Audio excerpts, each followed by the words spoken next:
नमस्कार, मैं कृष्णा शर्मा उज्जैन टीवी की ओर से सभी दर्शकों का हार्दिक स्वागत करता हूं। आइए बढ़ते हैं शहर के प्रमुख समाचारों की ओर।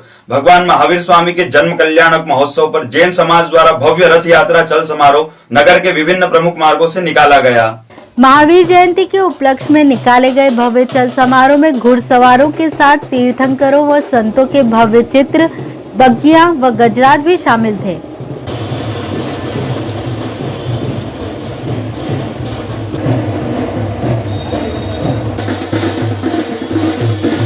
बाल संस्कार पाठशाला की छात्र छात्राएं जयकारे लगा रहे थे। जोर से बोलो, अरे जोर से बोलो।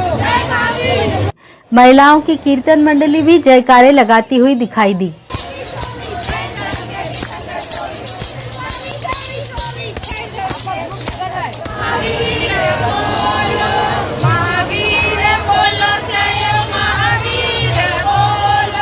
बालिकाएं गुजराती वस्त्र धारण कर साइकिल यात्रा कर रही थी। वहीं बैंड बाजों के साथ जैन संत वीर रत्न सुरेश्वर जी महाराज, सांसद अनिल फिरोजिया, विधायक पारस जैन सहित बड़ी संख्या में समाज जन चल समारोह में सम्मिलित हुए। चल समारोह का स्थान स्थान पर भव्य स्वागत अभिनंदन किया गया।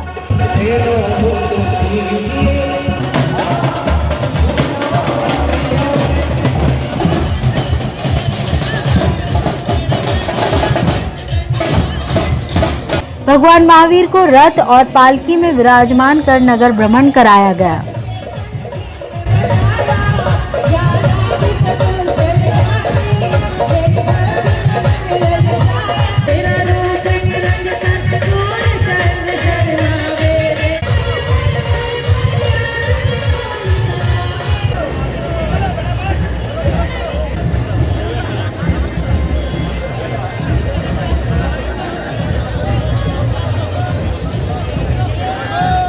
डॉक्टर भीमराव अंबेडकर की 131वीं जयंती पर टावर चौक स्थित अंबेडकर प्रतिमा पर राजनीतिक पार्टियों एवं विभिन्न संगठनों ने माल्यार्पण किया। संविधान निर्माता बाबा साहब भीमराव अंबेडकर की 131वीं जयंती पूरे भारतवर्ष में उत्साह के साथ मनाई गई। शहर में बाबा साहब की जयंती पर कार्यक्रम आयोजित किए गए।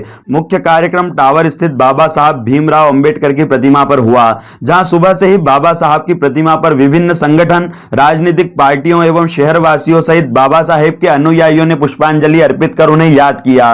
भारतीय जनता पार्टी द्वारा बाबा साहब भीमराव अंबेडकर की प्रतिमा पर माल्यार्पण कर उन्हें याद किया गया। कार्यक्रम में मध्य प्रदेश शासन के उच्च शिक्षा मंत्री डॉक्टर मोहन यादव, सांसद अनिल फिरोजिया, भाजपा नगर अध्यक्ष विवेक जोशी, अनुसूचित जाति मोर्चा के कार्यकर्ता उपस्थित रहे। वहीं कांग्रेस ने भी अंबेडकर की प्रतिमा पर माल्यार्पण कर उन्हें याद किया। इस अवसर पर घटिया विधायक महेश परमार, शहर अध्यक्ष महेश सोनी सहित कांग्रेस के कार्यकर्ता उपस्थित रहे। उच्च शिक्षा मंत्री डॉक्टर मोहन यादव ने कार्यक्रम को संबोधित भी किया। स्मरण करते हुए अपनी बात को समाप्त करूंगा।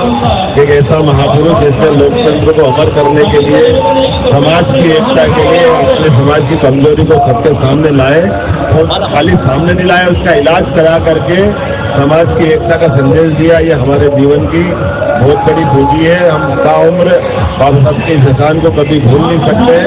ऐसे महापुरुष को हम स्मरण करते हुए अपने आत्मी श्रद्धांजलि को अर्पित करते हैं। उनके विचारों को हम सशक्त करते रहे तो भारत सशक्त होगा। बोलो बाबा साहब अम्बेडकर अमर रहे।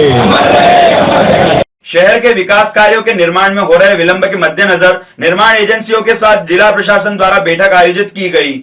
बैठक में उच्च शिक्षा मंत्री डॉक्टर मोहन यादव, सांसद अनिल फिरोजिया, कलेक्टर आशीष सिंह व अन्य विभागीय अधिकारियों सहित निर्माण एजेंसियों के उच्च शिक्षा मंत्री ने कहा कि यदि सरकार से पर्याप्त फंड मिल रहा है तो हमारा फर्ज भी बनता है कि विकास कार्य समय पर हो। वहीं शहर के चिकित्सालयों में पर्याप्त सुविधाएं हों।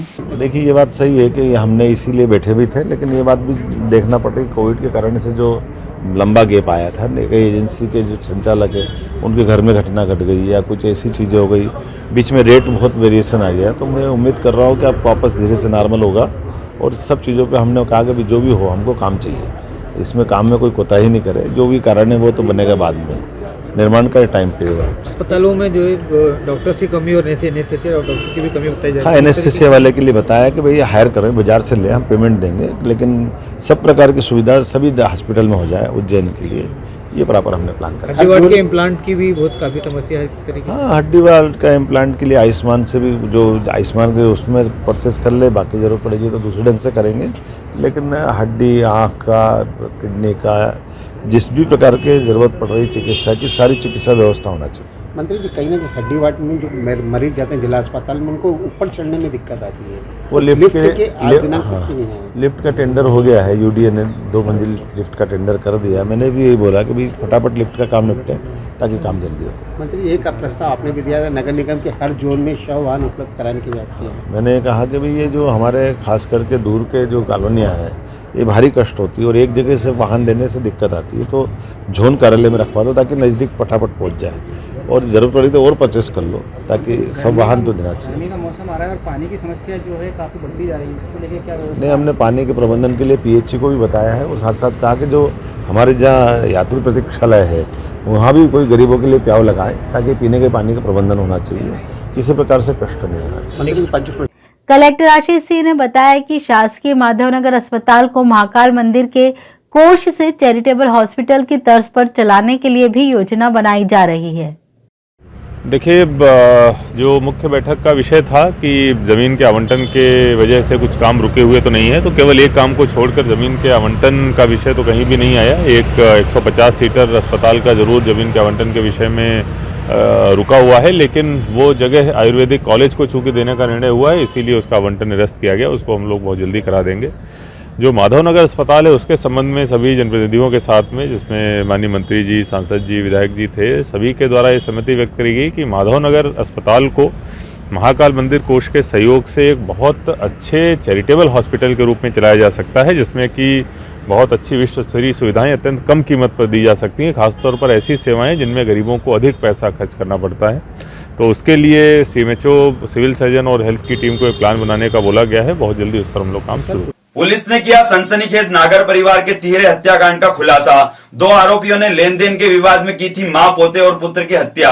जीवाजीगंज थाना स्थित हरिहर नगर निवासी राजेश नागर व उसके पुत्र पार्थ की सोमवार को इंगोरिया क्षेत्र में लाश मिली थी। दोनों को धारदार हथियारों से गला रेतकर मारा गया था। दोनों के जेब से मिले आईडी कार्ड से हरिनगर उनके घर पहुंची पुलिस को मंगलवार सुबह राजेश की मां सरोज नागर की भी लाश मिली थी। तीनों की जघन्य हत्या के पीछे कौन लोग शामिल थे और किन कारणों से हत्या हुई, इसके लिए एसएसपी ने एसआईटी भी गठित की थी। पुलिस ने 48 घंटे में आरोपियों की पहचान कर ली है। पुलिस अधीक्षक सत्येंद्र कुमार शुक्ल ने प्रेस वार्ता के माध्यम से खुलासा करते हुए बताया कि लेन देन के विवाद में 2 आरोपियों ने मिलकर इस हत्याकांड को अंजाम दिया था, जिसमें आरोपी के रूप में मोहन नगर निवासी जयराम कुशवाहा और कमल कॉलोनी निवासी दिनेश जैन के नाम सामने आए हैं, जिसमें जयराम को सागर से और उसकी निशानदेही पर दिनेश को गिरफ्तार किया गया। पुलिस अधीक्षक सत्येंद्र कुमार शुक्ल ने बताया कि मृतक राजेश नागर ब्याज पर रुपए देता था और दोनों आरोपियों में जयराम ने 30,000 और दिनेश जैन ने करीब 4 लाख रुपए ले रखे थे और आरोपी रुपया नहीं लौटा पा रहे थे। राजेश के पास आरोपियों के ब्लैंक चेक रखे हुए थे, जिसे वो बाउंस करने की धमकी दे रहा था। इसी के चलते आरोपियों और मृतक राजेश के बीच बार बार विवाद हो रहे थे। इसी झंझट से मुक्ति पाने के लिए आरोपियों ने हत्या की योजना 1 माह पूर्व से ही बना ली थी और वे मौके की तलाश में थे। मौका मिलते ही आरोपी राजेश नागर व उसके पुत्र पार्थ को अपने साथ ले गए और इंगोरिया क्षेत्र में गला रेतकर हत्या की और शव वहीं छोड़ने के बाद राजेश के घर पहुंच उसकी मां सरोज नागर की भी हत्या कर दी। दिनांक 11 अप्रैल को इंगोरिया थाना क्षेत्र अंतर्गत एक चंबल नदी के किनारे 2 लाशें मिली थी जो डिकम्पोज स्टेट में थी। प्रथम दृष्टया ये समझ में आया कि ये घटना हत्या की प्रतीत होती है। सबसे पहले चैलेंज पुलिस के सामने यह था कि उसका आइडेंटिफिकेशन हो। हमारी टीमों ने जब काम किया और जो आइडेंटिफाई किया तो ये दोनों ही पिता पुत्र निकले जो मुस्तक जीवाजीगंज थाना क्षेत्र के रहने वाले हैं। जीवाजीगंज थाना क्षेत्र में ये इनकी माँ भी जो बुजुर्ग है लगभग 80 साल की है, वो भी साथ में रहती थी। हम लोगों ने जब इनका आइडेंटिफिकेशन करके और जब यहाँ पहुँचे तो यहाँ इनका तीसरी जो उनकी माँ है ये भी मृत हालत में मिली थी और जिनका शव जो उनका जो बेड है, बेड में बॉक्स के अंदर पाया गया था। और पुलिस के लिए बड़ा चैलेंज था कि 13 हत्याकांड और खासकर इसमें कुछ परिस्थितियाँ इसलिए गंभीर हो गई थी कि इस पूरे परिवार में कोई ऐसा व्यक्ति नहीं था जो किसी तरह की कोई साक्ष्य आगे दे सके या परिस्थितियाँ बता सके। हमने तत्काल ही additional SP Shri Akash Bhuria, CSP Negi और SDP रविंद्र बोयत और इनकी एक पूरी SIT गठित की। SIT ने सभी पहलुओं पर जांच की और उसके बाद हमारे पास काफ़ी महत्वपूर्ण सुराग सामने आए थे और एक तथ्य ये सामने आया कि एक व्यक्ति जो 8 तारीख से घटना दिनांक जो 8 तारीख का निकला उसी समय से गायब है। उसके हमने जब तलाश प्रारंभ की तो वो अपने जो मूलतः जहाँ का रहने वाला था सागर जिले में चला गया था। हमारी टीम ने कल उसको वहाँ से राउंड अप किया और उससे जब पूछताछ की तो पूरे घटनाक्रम का खुलासा हुआ। घटना के मोटिव के तौर पे जो आ रहा है कि ये आरोपी और उसका जो एक सह आरोपी है, दोनों ही जो मृतक राजेश है उससे ब्याज में पैसा ले रखा था और काफ़ी एक लगभग 4 लाख रुपए की उधारी और एक की 20,000 रुपये उधारी थी।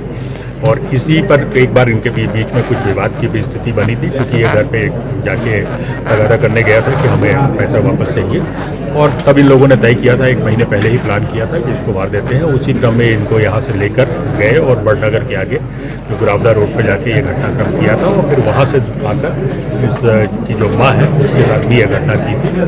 हमने दोनों ही आरोपियों को गिरफ्तार कर लिया है, पुलिस रिमांड ले रहे हैं। पुलिस रिमांड के दौरान जो विवेचना के जो बारीक पहलू है उन पर साक्ष्य एकत्रित की जाएगी। तो इस प्रकरण को हम चिन्हित श्रेणी में भी ले रहे हैं। जल्दी ही इसका साक्ष्य संकलन और विवेचना पूर्ण करके चार्जशीट प्रस्तुत की जाएगी और डे टू डे बेसिस पे इसका ट्रायल हो और जल्दी ही इसमें सजा हो, इसके लिए पुलिस प्रयास करेगी। खाचरोद CEO पर भ्रष्टाचार का आरोप लगने के बाद सरपंचों का एक ग्रुप CEO के पक्ष में आया और कलेक्टर के नाम सौंपा ज्ञापन। खाचोद सरपंच संगठन ने कोठी भवन स्थित कलेक्टर कार्यालय पहुंचकर कलेक्टर के नाम ज्ञापन सौंपते हुए बताया कि खाचोद जनपद CEO जिम्मी बाहेती के खिलाफ कुछ सरपंच और कतिपय व्यक्तियों द्वारा गत जन सुनवाई में षड्यंत्र पूर्वक कमीशन मांगने का आरोप लगाया गया था, जिससे जनपद CEO जिम्मी बाहेती मानसिक रूप से प्रताड़ित हो रही हैं, जबकि हमसे आज तक उनके द्वारा ऐसी कोई मांग नहीं की गई। अतः हम खाचौद जनपद के सरपंच संगठन जनपद खाचौद के CEO के खिलाफ किए गए षड्यंत्र का खंडन करते हैं। इस बाबत जानकारी देते हुए ग्राम पंचायत बरलाई के सरपंच ईश्वरलाल जाट ने बताया। ज्ञापन इसलिए दिया कि पिछले वहीं हफ्ते में जन सुनवाई में 20-25 सरपंच खाचरोद से जनपद CEO जिम्मी बाहेती के खिलाफ कुछ षड्यंत्र रच रहे हैं लोग, सरपंच भी, और उसके घर पे भी चोरी भी हो गई है और उसके बाद में उसको प्रताड़ित भी किया जा रहा है। वहाँ के कुछ ऐसे लोगों का हाथ भी है, तो उसको प्रताड़ित करने के कारण से हम यहाँ पे ज्ञापन लेकर आए और उस पर आरोप लगाया गया था कि बोले कि ये जिम्मी बाहेती जो CEO मैम है ये सरपंचों से पैसे लेती है। ऐसा हम निराधार करते हैं और ऐसा कोई हम इतने सरपंच है और आज दिन तक उनने पैसे मांग कभी नहीं करी। इस विषय को लेकर हमने माननीय कलेक्टर महोदय जी को यह ज्ञापन सौंपा है। पहले जो तो ये थी उज्जैन शहर की प्रमुख खबरें। ऐसी ताजा खबरों के लिए देखते रहिए उज्जैन टीवी। उज्जैन टीवी के YouTube चैनल को लाइक और सब्सक्राइब करना ना भूलें। नमस्कार।